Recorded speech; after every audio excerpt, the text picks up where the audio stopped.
Good evening to everybody. Welcome to another edition of Libertas. This is Tonino Abana. Tonight we have an agriculture expert. Nakakaiba. He's remarkable, unique, and admirable. He built a highly successful system of agriculture covering 2 regions in the Philippines, dalawang rehiyon. By empowering small farmers, karamihan ng farmers hindi sa kanila yung lupa, planting a crop that is considered part of a dying industry, a crop not protected by tariffs. He's the largest farmer without farmland. More than 20,000 hectares is under his network. And probably the largest uncollateralized lender to farmers with almost ₱1 billion lent out every year. Let's welcome the President of United Leaf Philippines. Universal Leaf Philippines, Mr. Winston Uy. Good evening, Winston. Good evening, Tonino. Thank you very much for inviting me over here. We're really glad to have you here. And our topic for tonight is building sustainable agriculture. Siguro pag-usapan natin, Wilson, how did you develop this system of agriculture sa Region 1 and Region 2? Hindi naman kayo ang may-ari ng lupa, pero napapagana ninyo yung mga maliliit na magsasaka para magtanim ng tobacco. Yeah. Siguro po, let's start on how I took over from my dad in 1995. At that time po, yung business model ng pananabako is we have middleman that we work with. At itong mga middleman, may mga middleman pa bago umabot sa mga farmers. So it was a purely buy and sell thing. And we were dealing with basically middleman lang parate. And with that, nakikita ko na, we all know that from our history books that the tobacco monopoly used to finance the Philippine government. And from that big an industry, it was continuing to shrink and to shrink and to shrink. At siguro po, I was very lucky. In 1995, I was, as a young man, invited to the Senate to listen to the arguments of general agreements on tariff and trade. This was the precursor for WTO. So ito po yung linakda ng lahat ng bansa na under WTO to agree on a world supposedly with free trade. As a young man, naniwala ako. Noon narinig ko po yun, I took a few steps back from where I am looking at our business at natakot ako nung gusto. Sabi ko, isang mundo na wala nang taripa at pwede nang mag-angkat, pwede nang maglabanan, hindi lang locally ang competitors, it's gonna be global now. Paliwanag natin doon sa mga manonood, yung tobacco kasi is not protected by tariffs. Ang ibig sabihin nun, kasi yung ibang crops natin dito, tulad ng bigas, tulad ng asukal, it's protected by tariff, kumbaga kontrolado ang importation. Correct. And yun po yung pong GATT, General Agreements on Tariff and Trade, yun pong unang it was a treaty. So within that treaty, bawat pong safety net for every single crop is already identified. At kung hindi na naipasok ang safety net mo at that time, wala ka ng safety net. So since rice is so political, rice is the most heavily protected. And up to now, we still have those issues which we've talked about. Sugar has a strong lobby. Coconut oil has a strong lobby. And maize has some lobby. And tobacco had not much of a lobby. So at that time, natakot talaga ako at sabi ko, ano ba nang mangyayari sa atin? And when I looked at the whole business, sabi ko, ang pangit ng tobacco natin.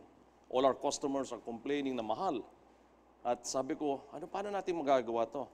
So I looked at it and I looked at it and sabi ko, the only way that we can improve this business or create a future for ourselves is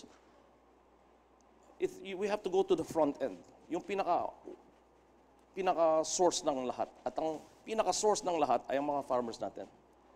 But at that time, yung business model po natin, walang direct link to the farmers. We were maybe working with a dozen or 15 big middlemen who has middleman and another middleman before they get to the farmers. So it was really a matter of networking going to the farmers. And ang nakita ko, kailangan natin we have to uplift our farmers so that they can compete in the globalized world. Napakasimple pero napakahirap palang gawin. And at that point, akala ko marunong ako mag-agriculture. So we dabbled into to contracting directly with the farmers. In contracting directly with the farmers, we started with 100 farmers, naalala ko po eh. At yung 100 farmers na yun, pinapautangan namin. Yung pinapautangan namin, katulad ng pinapautang ng mga dealers, 15,000 pesos per hectare. I can still remember the budget for that. And that just barely gets them enough for the fertilizer. And so what I learned is, through the next 10 years, I dedicated myself and my life, as well as the company's future, into redesigning ourselves so that we can make our farmers better. Kasi po, nakikita ko na if we continue with what we have, we will end up with nothing. So when we went straight to the farmers, and nakita ko pala, ang daming kulang. Kulang sa inputs, kulang sa technology, kulang sa infrastructure, walang irrigation, walang post-harvest facilities. And sabi ko, kailangan lahat yon. Pero kung kailangan lahat yon, ibig sabihin, yung pautang natin ng 15,000, kulang. Kung kulang, sabi ko, sige, dagdagan natin. So it was not a blueprint na may genius idea tayo, na may pera tayo na walang hanggan. Napakaliit lang ng kumpanya natin noon at napakaliit ng ating kakayanan din at that time. That's so we started increasing. Every time we increased, we still failed. But we get a little bit better. Until the point na ang pautang namin naging 150,000, 160,000 per hectare. But what I also learned that as a company, yung structure namin is there to support 12 to 15 big buyers. Now to support 100 and then 500 and then 1,000 farmers, the whole company has to be restructured differently. So the first 10 years of this was so painful. We have to empower the farmers, but empowering the farmers also means that we have to increase our management capabilities. And of course, ang sarap sabihin to, it did not come for free. We made a lot of mistakes. We lost a lot of money, but we made money along the way. The industry was so inefficient at that time that yung mistakes namin was able to be absorbed by the business itself.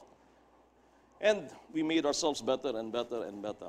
So, yun pong pinaka-basis ng lahat ng nangyari natin. And can I add one more thing, Two more things actually. The first thing is, the system of middleman is a lot less now, but still a lot there. But on tobacco side, almost wala na kami. But the system of middleman back 20 years ago is full of kalokohan. Sabi ko nga, utakan, nakawan, lokohan. That was the system. Everybody was stealing on the weight. Everybody was stealing on the price. Everybody was stealing on the grading from the farmer. And by the time it comes to us, halo-halo na yung tobacco and then we have to clean it up into separate grades again. So there's so much inefficiency along the way created by the system of middleman. Okay. Because yung kanilang objective ay hindi aligned with the company's Tinanggal objectives. ninyo yung middleman, gumawa kayo ng sistema where you can go directly to the farmer, nagpautang kayo sa farmer. Let's look at the point of view of one of your managers, yung mga farm production manager ninyo handling two of your provinces. Pakita natin yung video with that.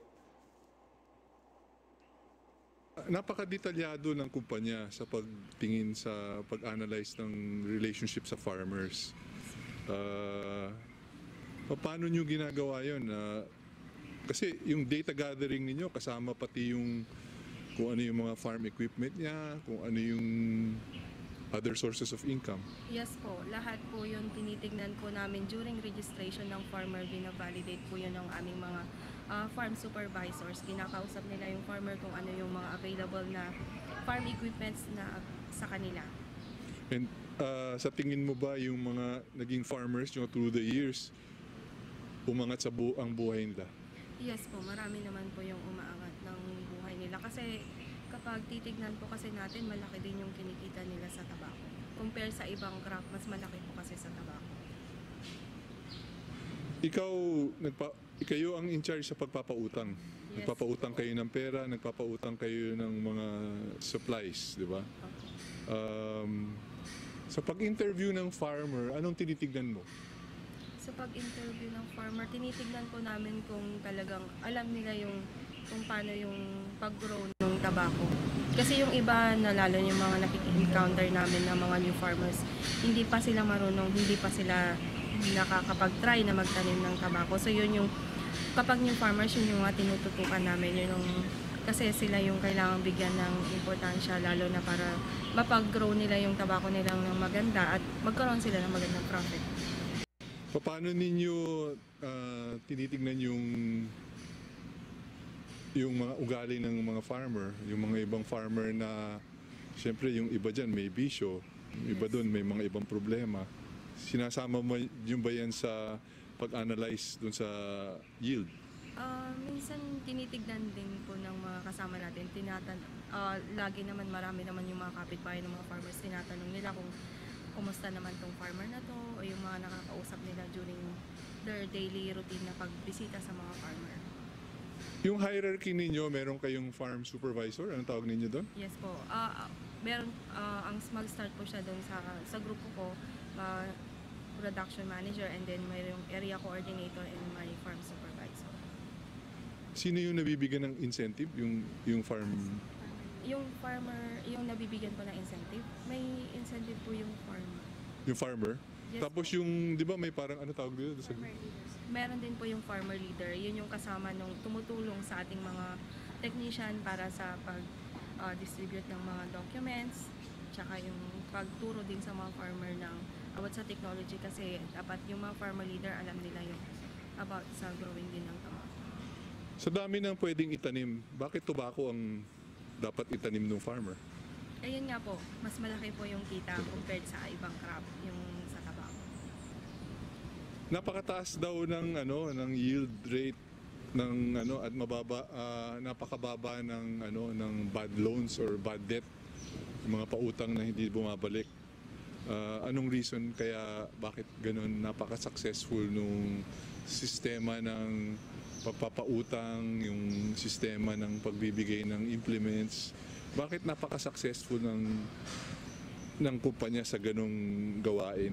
So properly monitored po kasi may sistema na po yung monitoring ng mga advances, nakikita na kung sino yung mga projected na magkaka-loan, and then yun sila yung nabibigyan ng mas parang tutok ng mga technician natin.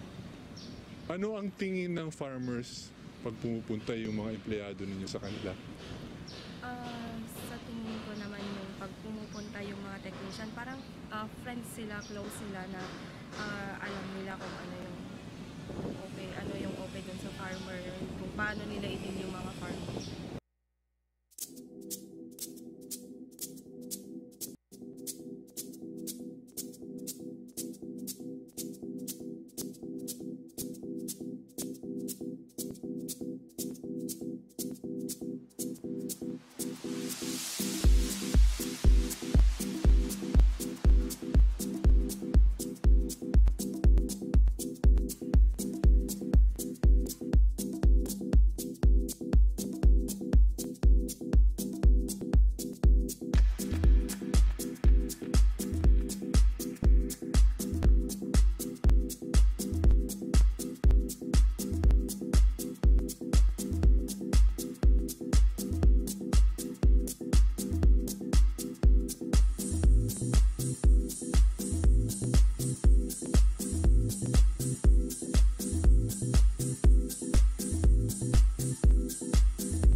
Welcome back to Libertas. This is Tonino Abana with our special guest, Mr. Winston Uy, the President of Universal Leaf Philippines.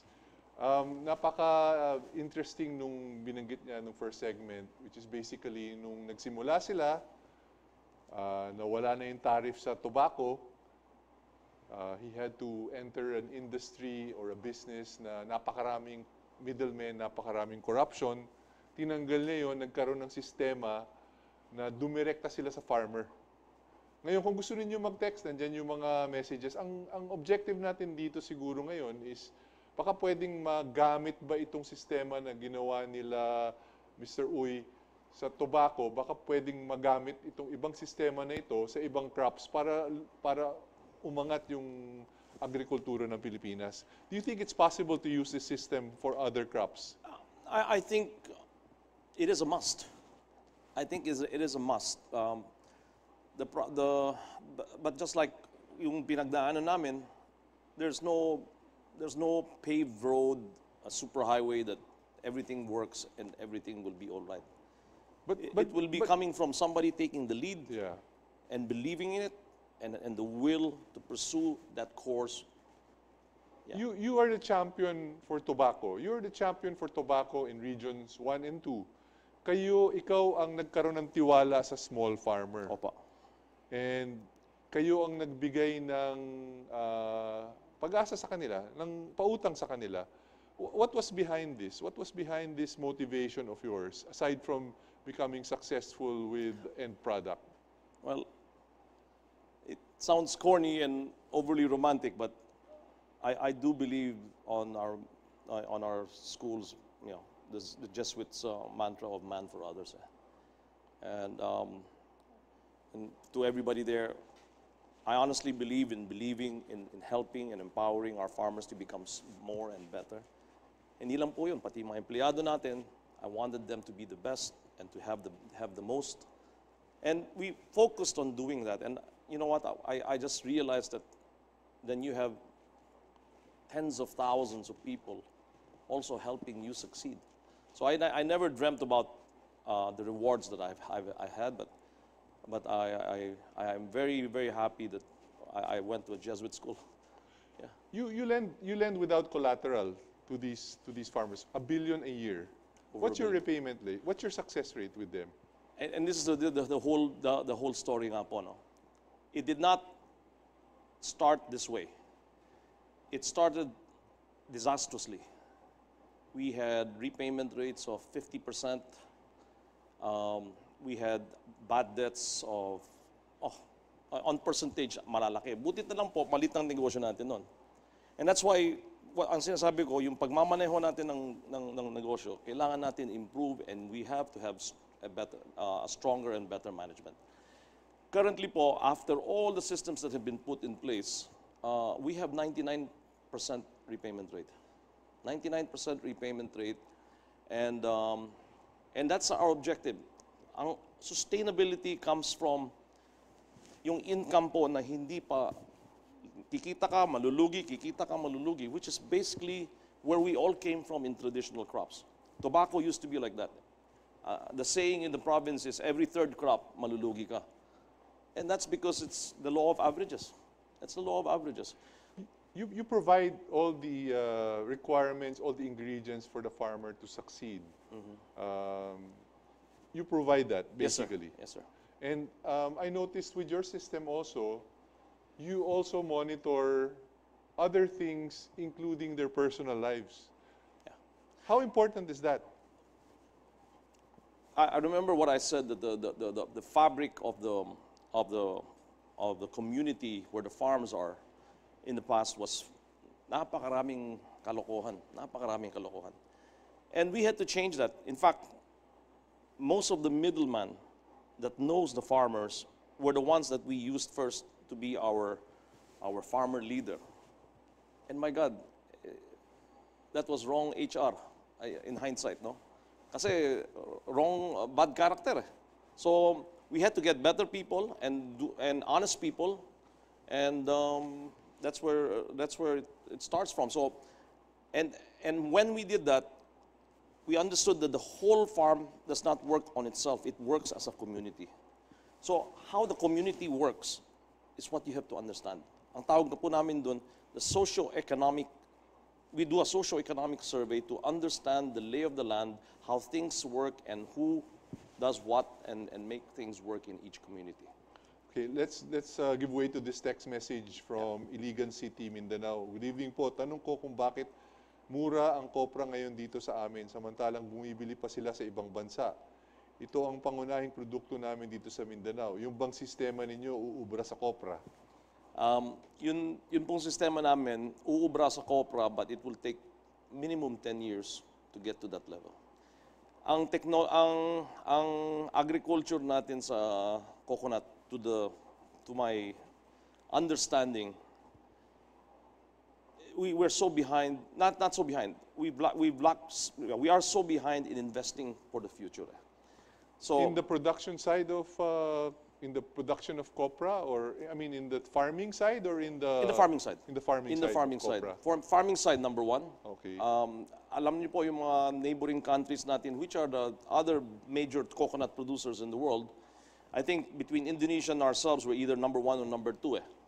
Pero kulang ang dami pang kailangan. We have to change the variety. After the changing of variety, we have to do the proper package of technology, the yearly nurturing of the crops, when to harvest, etc., etc. Doon po, and then also, there's still too many middlemen in the copra industry. Too many middlemen. And the middleman, the middleman, in what we've created is we've narrowed down the middleman to the bare minimum, and each one plays a role in adding value to the whole supply chain. Kung may mga middleman dyan na naghihintay lang tumaas ang presyo, these are all useless tiers that adds cost and does not add value.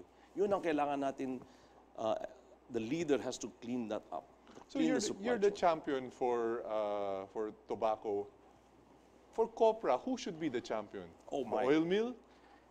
The government? Ideally, the one that has critical mass should take the cudgels and take the responsibility.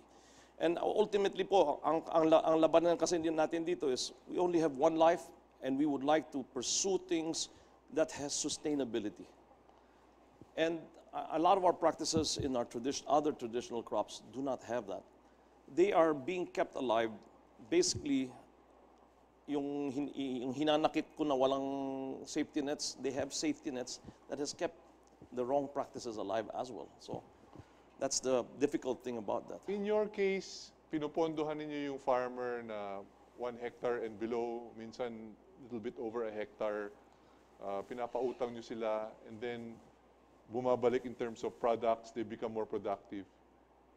For copra, can that be replicated if there was a champion who would do that for the small copra farmer? Well, Pwede ba yun?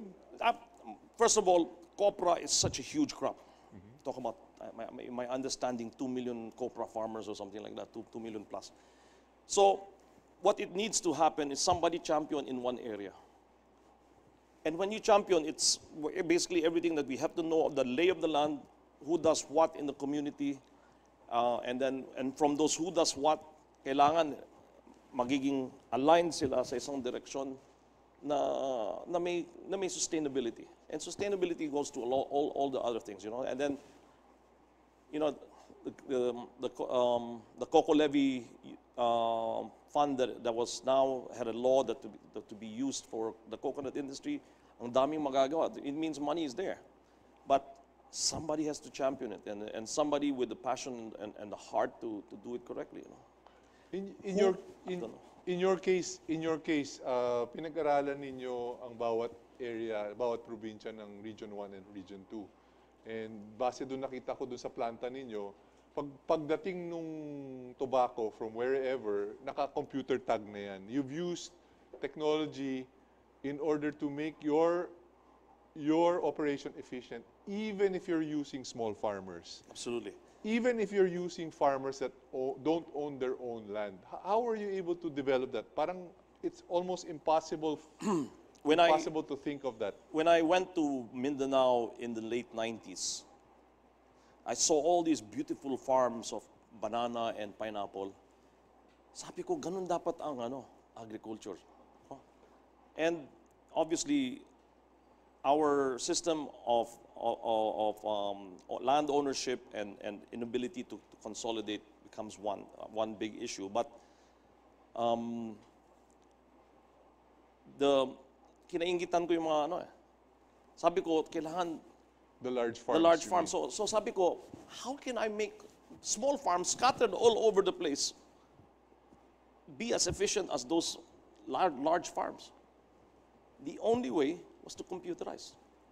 And that's why we started computerizing all our processes, all our systems, back in the late 90s, started in the late 90s. And now the whole business is completely linked and completely computerized. Computer technology has created the ability to consolidate small farmers, and when you look at your computer screen, it is one big farm. It is one big farm. Yeah, so yeah, this is like one of the dashboards that you have. We were showing certain slides. This dashboard is actually yung weather report. So meron silang sistema sa Universal Leaf kung saan lahat ng mga production manager, that lady that we interviewed that was shown, she's a production manager. They go down with computers and With tablets. Mm-hmm. They interview the farmers, lahat ng inputs, lahat kung anong meron ng farmer, and then they do a database so that they know exactly what's being planted where. At anong pangangailangan nila? At anong pangangailangan. One of the biggest theme of our agriculture is bawal ang kulang. Bawal ang kulang. We audit our farmers kung ginagamit lahat ng binibigyan namin to make sure that they, kasi nakikita namin sa aming research na if you don't put completely everything, yung profitability ng farmer will come down.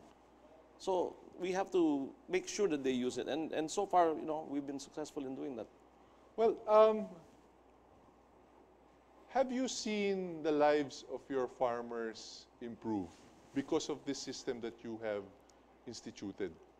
Absolutely, sir. Absolutely. And, pinaka-importante po sa sustainability is to make sure that our farmers, well, the whole supply chain must be profitable. No one should be making too much, and the spread of wealth must be equal to the risk and to the work that they do. Okay. We'll be going for a break. But before we go for the break, I'd like to ask you a question and keep it hanging so that they'll watch to see your response. What's your take on this whole mess with regards to rice? Don't go away. This is Tonino Bana.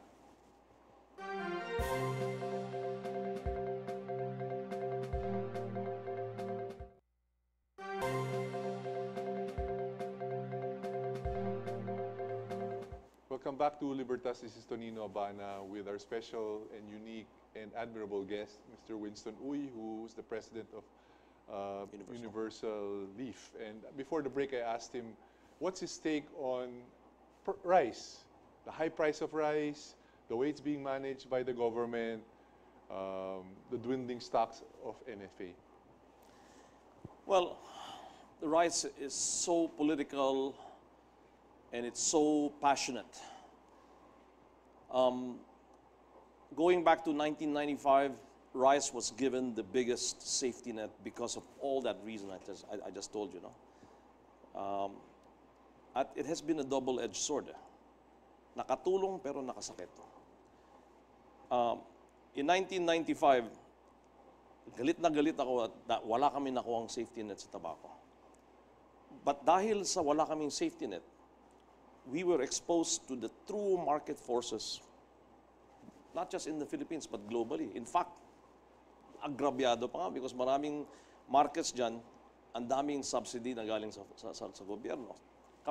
Wala kaming subsidy, wala pang protection against imported tobacco. So, and the whole business shrunk, but that forced us to innovate, to change the systems.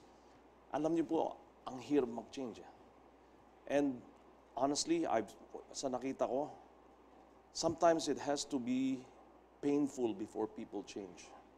And this is where I say it's a double edge. You take out those safety nets, the 35% tariff on MAV and 45% tariff on non-MAV volumes. most of our farmers will not compete. And What will happen to them if they... exactly. That's why it's such a double.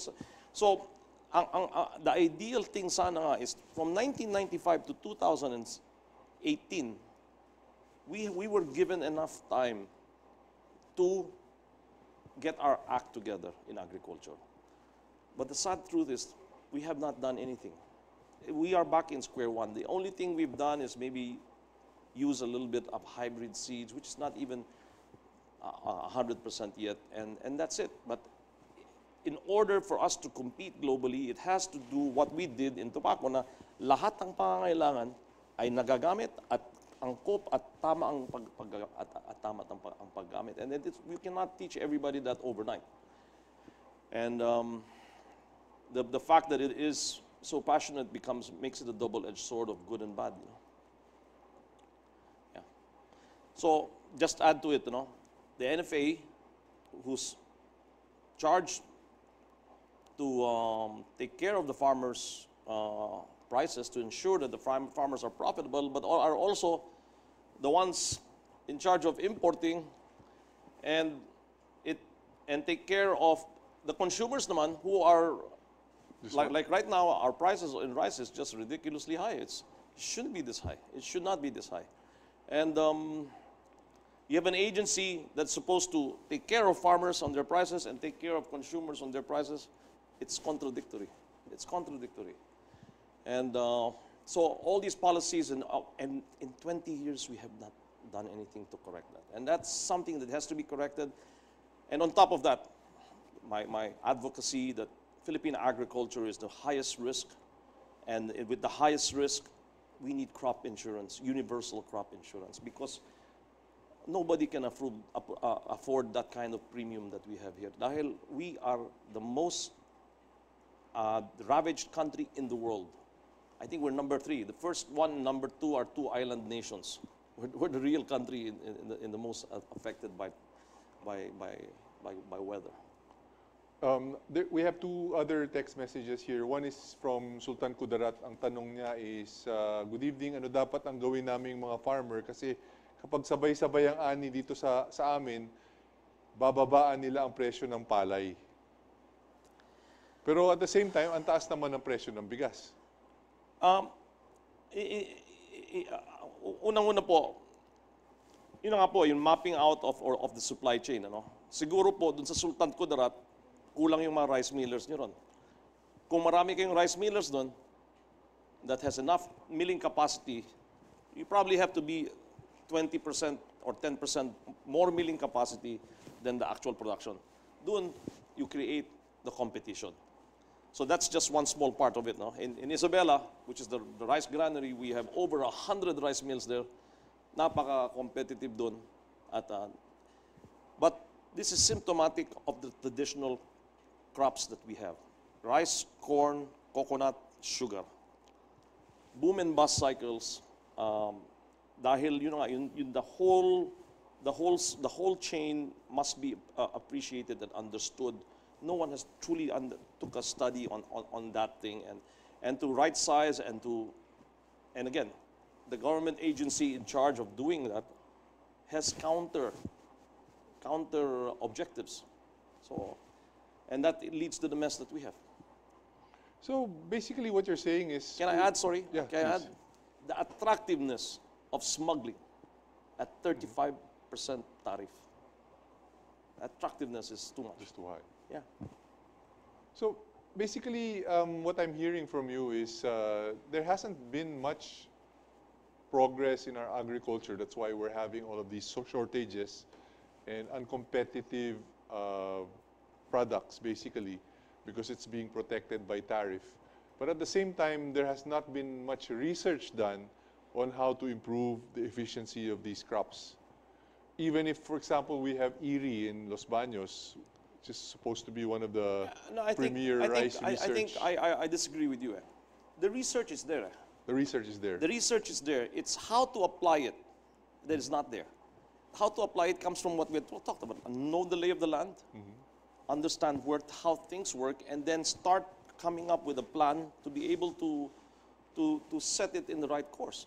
And that's why I've said, it's not as simple as that, but certainly it must be done. It must be done. Not only should be, it must be done. In your case, you're operating in an area where all these crops are available, right? Yeah. So how do you convince a rice farmer or a corn farmer to switch to tobacco? And why will they do that? Our palay prices are one of the highest. It is the highest in Southeast Asia. It is the highest, except for Japan. I think we're the second highest in the world. So our farmers are profitable in palay. Ang problema kasi lang parati nangyari dyan is kung may sakuna, katulad ngayon, yung Typhoon Ompong dumaan sa Cagayan at Ilocos Norte. Between Cagayan and Northern Isabela, Ilocos Norte, and some parts of Ilocos Sur, all the rice to be harvested soon, sana, is going to be ampaw. Wala nang laman. Wala nang laman. So these are the things that makes us very inefficient, because pag malugi na isang crop, you have to create another crop just to pay the debts from that other crop. And in corn, actually rice is not so bad pa. Because of our tariffs, napakataas ng presyo ng bigas natin, napakataas ng presyo ng palay natin, our farmers are good, are doing well in palay. Our farmers in corn are complete boom and bust cycle. Boom and bust cycle. Every third crop is a bust, either by typhoon or by drought. Okay, there's an interesting question here. Will it be better for us to focus on high-priced crops which are not protected, like tobacco, and just import rice from Thailand, which produces it more efficiently? I honestly believe on that. But there are certain circles which also have their merits that says that at some point in the future there will be food shortage because there will be too many people and everybody's affluent and can afford things, and food security becomes an issue. So, but if food security is an issue, then put the proper remedies to make it there. Right now we are not. We're not. We are nowhere near self-sufficiency. Nowhere near self-sufficiency.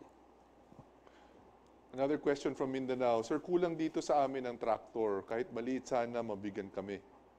Talaga. We are so far behind on mechanization.